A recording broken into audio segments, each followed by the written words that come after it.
প্রতিবারের মতোই পাত্তা পেলাম না। সাজ আর কিভাবে বোঝাবে, কি বা বোঝাবে? তবুও বলল, এই গাধার মধ্যে কি পাইছিস বোন? দুনিয়াতে আর ছেলে নাই? এত বড় দুনিয়ায় অনেক ছেলে আছে, তবে ভালো লাগার মতো মানুষ দুনিয়াতে সবার জন্য কেবল এক পিসই আছে।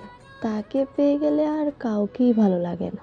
তার চেয়ে হাজার গুণ বেটার অপশন পেলেও সেই মানুষটাকে ছাড়া আর কিছুই নজরে কাড়বে না। আর যদি সে হয় বাচ্চাকালের ভালো লাগা, লোকে বলে সেটা আবেগী সম, যে কাউকেই ভালো লেগেছে, কিন্তু তারা এটা বোঝে না সেই যে কেউই হৃদযন্ত্রের মালিকানা পেয়ে যায় জন্ম জন্মান্তরের জন্য। আপাতত অদিতের এই লম্বা ভাষণের এক বিন্দু সাজের ছোট্ট মস্তিষ্ক বুঝতে পারল না। ব্যর্থ চেষ্টা না করে বলল, এক্সাম তো হয়ে গেল, এখন রেজাল্ট নিয়ে টেনশন হচ্ছে। অদিতি আলগোছে চোখ দিয়ে গড়িয়ে পড়া অশ্রুকণা মুছে বলল, টেনশন ফ্রি থাক, আমাদের এক্সাম ভীষণ ভালো হয়েছে, সব ভালোই হবে। আর কিছুক্ষণ পর তাদের কথা শেষ হলো। তারপর সাজ ডায়েরিটা বের করে লিখল, আমার ব্রেকআপেও আমি এতটা কষ্ট অনুভব করিনি যতটা যন্ত্রণা আমি কোনো অব্যক্ত প্রেমিকার একতরফা প্রেম কাহিনী শুনে পাই। জীবন নাকি বড্ড নিষ্ঠুর, দেখা যাক এটা সুখ নাকি অসুখ। সাজ চটজলদি নিজের ফোন অন করলো। অর্ণব অফিসে যাওয়ার সময় সাজের রুমে এসে তার ফোন নিয়ে গেছে। ফোন অন করতেই নোটিফিকেশন এলো বেশ কতগুলো। তার মধ্যে নজর কাড়ল সেই হৃৎপিণ্ডের প্রোফাইলটি। ইনবক্সে গিয়ে দেখলো কাল রাতের মেসেজ। প্রথমটা হচ্ছে, আপনি কি সবসময় এইভাবেই কথা বলেন নাকি ফেক আইডি? পরের মেসেজটা হচ্ছে, কেন যেন আপনাকে ফেক মনে হচ্ছে। আচ্ছা যাই হোক, আপনি তো কবুল করে নিলেন, আবার ভার্চুয়াল বউ হবেন। দুটো মেসেজই কাল রাতের। সাজ শয়তানি হেসে রিপ্লাই দিল, এ মা, কি বলেন? আমি ফেক হতে যাব কেন? আর ভার্চুয়াল বউ হব না কেন? অবশ্যই অবশ্যই। ঘড়িতে এখন বেলা 12:25। নিজের চেম্বারে বসে আছে হৃদ। পরনে হোয়াইট শার্ট আর ব্ল্যাক জিন্স। ফর্সায় উষ্ঠঠাম দেহের সাথে শুভ্র রঙে তাকে সুদর্শন এক পুরুষ লাগছে। বর্তমানে সে ভালো মানের একজন ডাক্তার। ঢাকা মেডিকেলের স্টুডেন্ট ছিল আর বর্তমানে সেখানকার এই ডাক্তার। শুরু থেকেই পড়াশোনায় ভীষণ ভালো। দেখতে শুনতে তার মতো ছেলে খুব কম। বিয়ের প্রতি অনীহা তার অনেক আগে থেকেই। বাবা মা কম মেয়ে খুঁজেনি, কিন্তু হৃদ প্রতিবারই নাকচ করে দেয়, কেননা তার মা পছন্দ করেছে শুধুমাত্র সাদা চামড়ার মেয়েদের। কিছু মানুষ সৌন্দর্য বলতে সাদাকেই বোঝে। বরাবরই হৃদ তার মায়ের এমন পছন্দ দেখিয়ে একটা দীর্ঘশ্বাস ফেলে মানা করে দেয়। শুরু থেকে তো এটাই হচ্ছে, রূপের সাথে ক্যারিয়ারের বিয়ে হচ্ছে, মনের সাথে মনের না। টেবিলের উপরে কনুই ঠেকিয়ে সেই হাতে কিছু রিপোর্ট তুলে দেখছে হৃদ। অন্য হাতে একটা কলম ঘোরাচ্ছে, মুখটা একদম গম্ভীর। পেশেন্টদের ব্যাপারে সে ভীষণ সিরিয়াস মুডটা যেন তার জন্যই তৈরি হয়েছে। সর্বদা একই ভঙ্গিতে থাকে, দেখতে অবশ্য ভালোই লাগে। তখনই তার ফোনে কল এলো। টেবিলের উপর থেকে ফোনটা তুলে দেখলো আকাশ কল দিয়েছে। রিসিভ করে কানে তুলল। ওপাশ থেকে আকাশ বলল, কই তুই? কেবি নেই, তুই? টাঙ্গাইলে শ্বশুরবাড়িতে। আমি আর পুষ্প ছুটিতে আছি। সকালে না এখানে ছিলি? হ্যাঁ, আসলে পুষ্পের দাদি মারা গেছে, সেজন্য আসতে হলো। ও, কল দিলি যে? হ্যাঁ, কিছু দরকার ছিল। বল। মেইন চেক দে, কিছু ফাইলস অ্যান্ড ফটোস পাঠিয়ে দিস। ওকে। বলেই ফোনটা রেখে দিল হৃদ। ডাটা অন করতেই সাঁঝের মেসেজ এলো। হৃদ সেগুলো এড়িয়ে গেল। আকাশের কাজগুলো চেক দিচ্ছে। কিছুক্ষণ বাদে একটা সার্জারি আছে, এরপরে লাঞ্চ আওয়ার। লাঞ্চ করে আজকের শিডিউলে আর অনেক কাজ আছে। সব মিলিয়ে এখন তার কাছে ওসবের সময় নেই। সন্ধ্যার শেষ ভাগ। যান্ত্রিক শহরে সন্ধ্যা বলতে নীলচে আকাশ ও আজানের ধ্বনি ছাড়া কিছুই বোঝায় না। পাখির কলকাকলি, শীতল বাতাস, মোট কথা গ্রাম্য আবহাওয়ার ছিটে ফোটা এই শহুরে পরিবেশে পাওয়া যায় না। কাজ শেষে মাত্রই ফ্রি হলো হৃদ। ছুটি হয়ে গেছে। হসপিটাল থেকে বাসার দূরত্ব খুব একটা না, হেঁটে যেতে 10 মিনিট লাগে। নীলচে সন্ধে এখন অন্ধকারাচ্ছন্ন। ল্যাম্পপোস্টের নিভু নিভু আলোতে রাস্তা দেখা যাচ্ছে। হৃদ হসপিটাল থেকে বেরোতে পারল না। বৃষ্টি নেমে গেছে। আকাশপানে একবার তাকিয়ে পুনরায় নিজের হাত ঘড়িতে দেখল এখন সন্ধে 7:05। সময়ের অপচয় পছন্দ না তার, কিন্তু এখন না চাইতেও অপেক্ষা করতে হবে তার। দেয়ালের পাশে হেলান দিয়ে দাঁড়ালো, চোখ দুটো বুঝতেই মনের ক্যানভাসে একটা দৃশ্য চলে এলো। বছর দুয়েক আগের কথা, প্রিয় বন্ধুদের বিয়ে উপলক্ষে বেশ কিছুদিন ছিল সেখানে। একদিন ভোর সকালে হৃদ জানালা দিয়ে দেখতে পেল এক অপসরীকে। গ্রামের রাস্তায় শাড়ি পরে হেঁটে বেড়াচ্ছে এক কিশোরী। কিছুটা দূরে একটা বিল আছে। হৃদের রুম থেকে তা স্পষ্ট দেখা যায়। হৃদ দেখতে পেল সেই মোহময়ী মেয়েটি বিলের দিকে এগিয়ে যাচ্ছে, কয়েকটা পদ্মফুল নিয়ে পুনরায় নিজ রাস্তায় চলে যাচ্ছে। বাচ্চাই মেয়েটার ছেলে মানুষই দেখতে তার ভালোই লাগছে। প্রতিটি কাজ যে ভেবে চিন্তা করে, এমনকি নিঃশ্বাস অবধি পরিকল্পনা করে ফেলে, সে সেদিন আনমনে হেসেছিল। এই জিনিসটা এখনো ভাবায়। চোখ দুটো খুলতেই সে বুঝতে পারল তার অধর কোণে ছোট্ট একটা হাসির রেখা। কিছু মনে পড়তেই হৃদ নিজের ফোনটা হাতে নিল। মেসেঞ্জারে প্রবেশ করতেই সাঁঝের মেসেজ দেখল। আশেপাশে চোখ ঘোরালো, হালকা করে শ্বাস ফেলে রিপ্লাই দিল। আচ্ছা, এরপর? ড্রয়িং রুমে সোফার উপর উল্টো হয়ে শুয়ে কার্টুন দেখছিল সাঁঝ। টিভিতে এখন ডোরেমন চলছে, প্রিয় কার্টুন তার। বয়স 18 পেরিয়েছে, তবে অভ্যাসগুলো এখনও সেই বাচ্চাদের মতোই আছে। দেখছে, হাসছে, আর একটু পরপর চিপস মুখে দিচ্ছে। তখন সেখানে সুমিতা বেগম এলো, তেজি কণ্ঠে বলল, এত বড় মেয়ে হয়েও কেমনে কার্টুন দেখিস? সর তুই, আমি সিরিয়াল দেখবো। চিপস খেতে খেতে বলল, এ এমনভাবে বলছো যেন বড় হলে কার্টুন দেখা যায় না। যাই নাই তো, সর এখন, রিমোট দে। সাঁঝ উঠে বসলো, রিমোটটা নিজের হাতে নিয়ে বলল, দেব না। এই সিরিয়ালে কি পাও বলতে পারো? সুমিতা বেগম রিমোট নিয়ে চ্যানেল চেঞ্জ করলো। স্টার জলসায় গিয়ে থামলো, টেলিভিশনের দিকে উদ্দেশ্য করে বলল, দেখ কত ভালো মেয়ে, সব সময় মা বাবার কথা মতো চলে। তুই কি করিস? শেখ কিছু। সাঁঝ মুখ ভেঙচে বলল, আর ওই যে বিয়ের পর পরকীয়া করে, ওইটা শিখতে বলবা না? সাজ, কি হয়েছে, ধমক দাও কেন? তর্ক করে শিখেছিস? উঠবো আমি? সাঁঝ আল গোছে সোফা থেকে উঠে ধীর কণ্ঠে বলতো, আহারে আমার বেচারা আব্বু, কষ্ট লাগে। এতগুলো বছর কি অত্যাচারী না হয়েছে তার উপর। ইস। কথাটা শেষ করে সাঁঝ দৌড়ে নিজের রুমে প্রবেশ করলো। সুমিতা বেগমের মিনিট সময় লেগেছে কথা বলতে। বুঝতে পেরে পুনরায় সাঁঝকে ধমক লাগালো, কিন্তু সাঁঝ এখন বিপদ সীমানার বাইরে। রুমে গিয়ে হাসতে হাসতে বিছানার উপর বসে পড়ল। তখনই হৃদের মেসেজ এলো। ফোন হাতে নিয়ে হৃদের মেসেজ দেখে সাঁঝ ভাবল কি লিখবে। কিছুক্ষণ ভেবেই লিখল, এরপর বলুন কি করছেন? এখনো বৃষ্টির জন্য আটকে আছে হৃদ। ফোন হাতেই ছিল, মেসেজ পেয়েই রিপ্লাই করলো, বৃষ্টি দেখি। আপনি? আপনাকে কল্পনা করি জানেমান। হৃদ মেসেজটা দেখেই কেসে উঠল। এ কোন মেয়ের পাল্লায় পড়েছে কে জানে, কিন্তু ডেয়ার ইজ ডেয়ার, সে হিসেবে কথা তো এগোতেই হবে। প্রশ্ন এখানেই, কি বলবে। হৃদ লিখল, কল্পনা কি করছেন? খানিকক্ষণ ভাবলো সাঁঝ, তারপর লিখল, কোনো এক বর্ষায় আমি আর আপনি মিলে ঘুরবো, বৃষ্টিতে ভিজবো, কোনো এক পদ্ম বিলে যাব। আমার প্রিয় ফুল এটা। আর কি, এখন কিছু মনে আসছে না, পরে বলবো আবার। অজান্তে হৃদ সাঁঝের কল্পনাতে সেই মেয়েকে দেখতে পেল। ঝড়ো হাওয়া বৃষ্টির ছিটের দিক পরিবর্তন করল। কিছু ফোঁটা এসে মাখল হৃদের ফোঁসাজ্জল মুখশ্রীতে। রিপ্লাই করল হৃদ, আচ্ছা, অনামিকা নামটা কি সত্যি আপনার? হ্যাঁ, আমারই নাম। এই, আপনি কি এখন আমাকে ফেক ভাবছেন? না জান, আমি সত্যিই ফেক না। আমি তো আপনার রিয়েল লাভ। না, ফেক ভাবো কেন? হাজার হোক, একমাত্র বউ, ভার্চুয়াল বউ। ওরে আমার ভার্চুয়াল জামাইটারে। হৃদ এই মেয়ের ব্যবহারে অবাক হচ্ছে। দুনিয়াতে এমন মেয়েও আছে।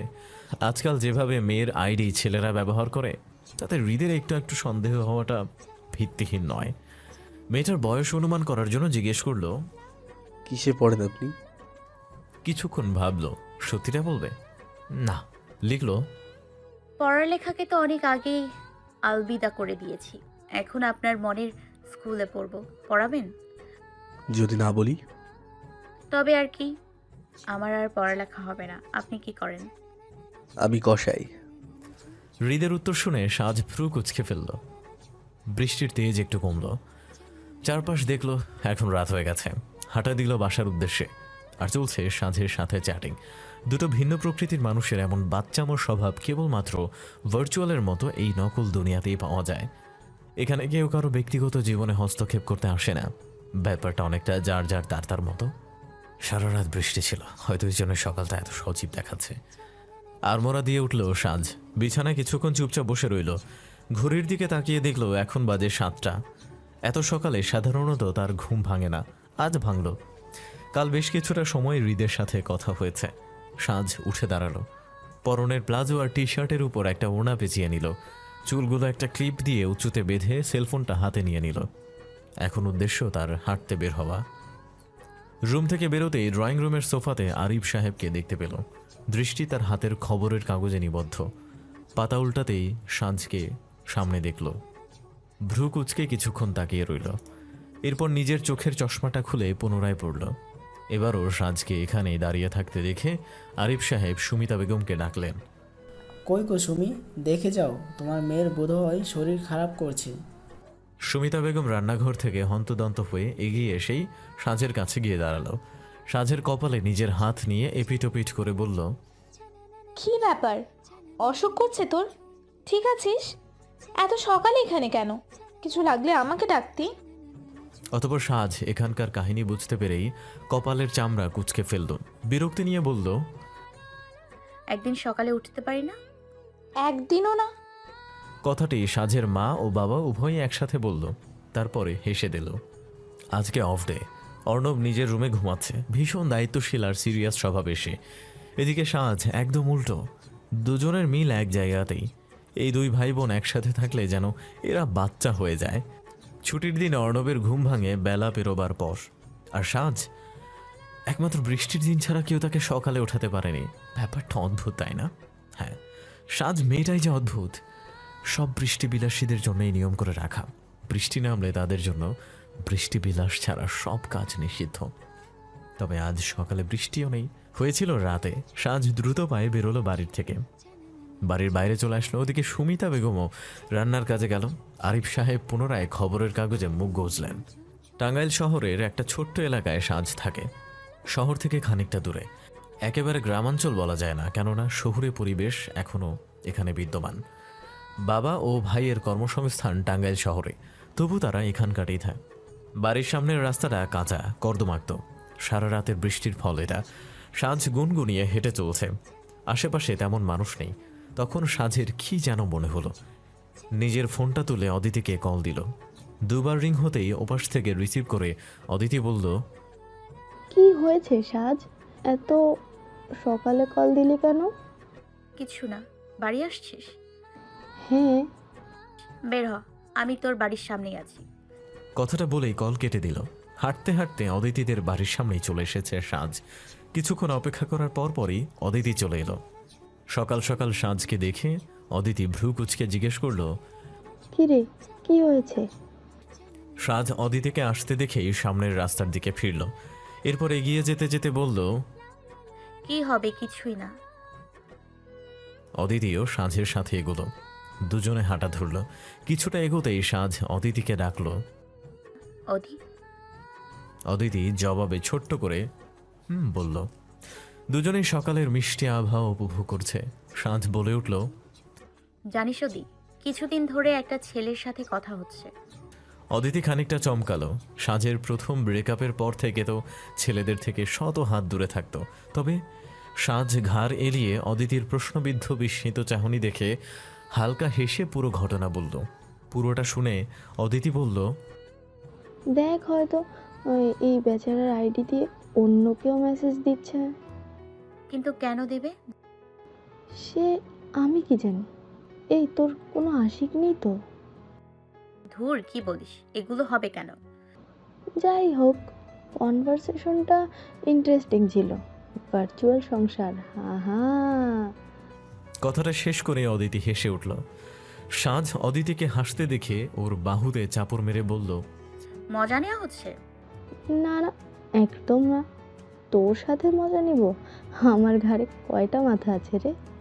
হ্যাঁ, বুঝেছিস, তবে বেশি কথা বলবি না। তারপর নীরবে আবারও প্রকৃতি বিলাস করতে করতে কাটলো কিছুটা সময়। বাড়ি থেকে অনেকটা দূরে এসে গেছে ওরা। গ্রামের ভেতরের দিকে। এদিকটা সম্পূর্ণ গ্রাম, সরু রাস্তা এবং রাস্তার দুপাশে গাছ লাগানো। মিষ্টি এবং শীতল হাওয়া শরীরকে ছুঁয়ে দিচ্ছে। কিছুটা দূরে যাওয়ার পর অদিতি থেমে গেল। অদিতিকে দাঁড়িয়ে যেতে দেখে সাঁঝও থামল এবং পিছু মুড়ল। অদিতিকে মাথা নিচু করে দাঁড়িয়ে থাকতে দেখে সাঁঝ জিজ্ঞেস করল, কি পা ব্যথা করছে? অদিতি মাথা নিচু করে দুপাশ নাড়ল। সাঁঝ পিছিয়ে অদিতির নিকট দাঁড়ালো। কিছুক্ষণ বাদে অদিতি মাথা উঁচু করে হেসে দিল। এটা দেখে সাঁঝ অদিতিকে মারতে মারতে বলল, ভয় পাইয়ে দিলি হারামি, এভাবে কেউ মজা নেয়? অদিতি হাসতে হাসতেই বলল, তোকে ভয় পাওয়াতে দারুণ লাগে ভাই, তুই তো সহজে ভয় পাস না। আহা। অদিতি উচ্চ শব্দে হাসছে। তা দেখে সাঁঝ রাগ করে বাড়ির রাস্তায় হাঁটা ধরল। এদিকে অদিতির চোখ চিকচিক করছে, তার সাঁঝের চোখে পড়ল না। অদিতি আলগোছে অশ্রুকণা মুছে সাঁঝের পিছু পিছু গেল। পেছন থেকে অদিতি জোরে জোরে বলল, দেখ, এই বয়সে একটা বর নিয়ে এভাবে সকাল সকাল হাঁটতে বেরোনোর কথা। সেই বয়সে আমি বান্ধবী নিয়ে ঘুরছি, ব্যাপারটা কিন্তু খুবই ইমোশনাল। সাঁঝ অদিতির দিকে একটা কড়া চাহনি নিক্ষেপ করে পুনরায় সামনে দেখালো। অদিতি আবারও হেসে বলল, কি কপাল আমার, কেউ বুঝলো না আজ অবধি। যদি আজ একটা বান্ধবী থাকতো, এইভাবে যেভাবে হোক জামাই এনে দিত। সাঁঝ থেমে গেল। কিছুটা পেছনে অদিতিকে দাঁড়িয়ে থেকে ঢং করতে দেখল। পা চালিয়ে অদিতির একদম কাছাকাছি গিয়ে দাঁড়িয়ে বলল, দিতাম তো জামাই এনে, কিন্তু তোর তো আমার খবিশ ভাইটা ছাড়াই দুনিয়ায় আর কোনো ছেলেকেই ভাল লাগে না। অদিতি একটু সিরিয়াস মোড়ে এলো। মুচকি হেসে বলল, যাকে মনে ধরে যায় তাকে ছাড়া এই দুনিয়াতে আর কিছুই ভালো লাগে না রে। এটাই নিয়ম। কিসের নিয়ম জানিস? কিসের? অদিতি ফিসফিসিয়ে বলল, প্রেমা সুখের। হৃদ আজ ভীষণ ব্যস্ত। বাসায় ফিরতে ফিরতে রাত 9টা বেজে গেছে। বাসার ভেতরে প্রবেশ করতেই বাড়ির মালকিনের সাথে দেখা হয়ে গেল। হৃদ সালাম দিল। মনোয়ারা বেগম সালামের জবাব দিয়ে বলল, কেমন আছো বাবা? ভালো আন্টি, আপনার শরীর কেমন আছে? আগের চেয়ে ভালোই আছে, শুধু পায়ের জ্বালা পোড়া বেড়ে যায় মাঝে মাঝে। মেডিসিনগুলো ঠিকঠাক নিচ্ছেন তো? হ্যাঁ রে বাবা। আচ্ছা, এটা বলো, তোমার বাবা মা আসবেন কবে? এই তো আন্টি, সামনের মাসের প্রথম সপ্তাহে আসবেন। তা বিয়ে শাদি করবা না? বয়স তো কম হয় নাই। মনোয়ারা বেগমের এহেন প্রশ্নে হৃদ ইতস্তত বোধ করল। এসব প্রশ্ন কেউ সরাসরি করে, ভদ্রতার খাতিরে এখন এড়িয়েও যেতে পারবে না। তাই হৃদ বলল, ভালো মেয়ে পেলেই করব। মনোয়ারা বেগম কিছু একটা ভেবে বলল, ও আচ্ছা, খেয়েছো রাতে? না আন্টি, বাসায় গিয়ে ফ্রেশ হয়ে খাবো। তখনই সেখানে মনোয়ারা বেগমের মেয়ে উপমা এসে তার মাকে উদ্দেশ্য করে বলল, এখানে এখনো দাঁড়িয়ে আছো কেন আম্মু? আমি আর খুঁজছিলাম তোমাকে। আরে হৃদের সঙ্গে দেখা হয়ে গেল, কথা বলছিলাম। উপমা কেবলই সেখানে হৃদকে দেখতে পেয়ে বলল, আরে হৃদ ভাইয়া, কেমন আছো? ভালো, তুমি? ভীষণ ভালো ভাইয়া। এক্সাম কেমন দিলে সব? খুব ভালো। এখন অ্যাডমিশনের জন্য প্রিপারেশন নিতে হবে তো? হ্যাঁ ভাইয়া, কোচিং শুরু হবে সামনের মাস থেকে। আমার মামাতো বোন আসবে, একসাথে কোচিং শুরু করব। আচ্ছা, ভালোভাবে প্রিপারেশন নিও। উপমা মুচকি হেসে আচ্ছা বলতেই মনোয়ারা বেগম হৃদের উদ্দেশ্যে বলে উঠল, অনেক রাত হয়েছে, আমার বাসায় চলো, খাবে। বুয়া রান্না করে গেছে আন্টি। আচ্ছা, যে খেয়ে নিও। আপনিও নিজের খেয়াল রাখবেন। আল্লাহ হাফেজ। কথাটা বলেই হৃদ সিঁড়ি দিয়ে উঠতে লাগলো। 3তলা বাসা, নিচের পুরোটা জুড়ে মনোয়ারা বেগম পরিবার সহ থাকেন, আর বাকি সব ফ্লোরগুলো ভাড়া দেয়া। লিফট নেই। হৃদ 3তলা একটা ফ্ল্যাটে একাই থাকে। বাসায় ঢুকে হৃদ চোখের সামনে যা দেখল তাতে তার কপাল কুঁচকে গেল। বুঝতেই পারছে না এটা এখানে কি করে এলো। একটা বিড়াল, ছাই রঙের একটা বিড়াল তার দিকে ভয়ার্ত দৃষ্টিতে তাকিয়ে আছে। হৃদ কপাল কুঁচকে এক দৃষ্টিতে তাকিয়ে ভেবে যাচ্ছে এটা এলো কি করে। দরজা লাগানো, জানালা দিয়ে দৃষ্টি গিয়ে ঠেকলো তার রুমের জানালার দিকে, খোলা রয়েছে। হৃদের আর বুঝতে বাকি রইল না এর আগমনের উৎপত্তি কোত্থেকে। হাতে গ্লাভস পরে পুনরায় বিড়ালটির সামনে এলো। জায়গা থেকে হেরফের করেনি, তা দেখে হৃদ কপাল কুঁচকে বলল,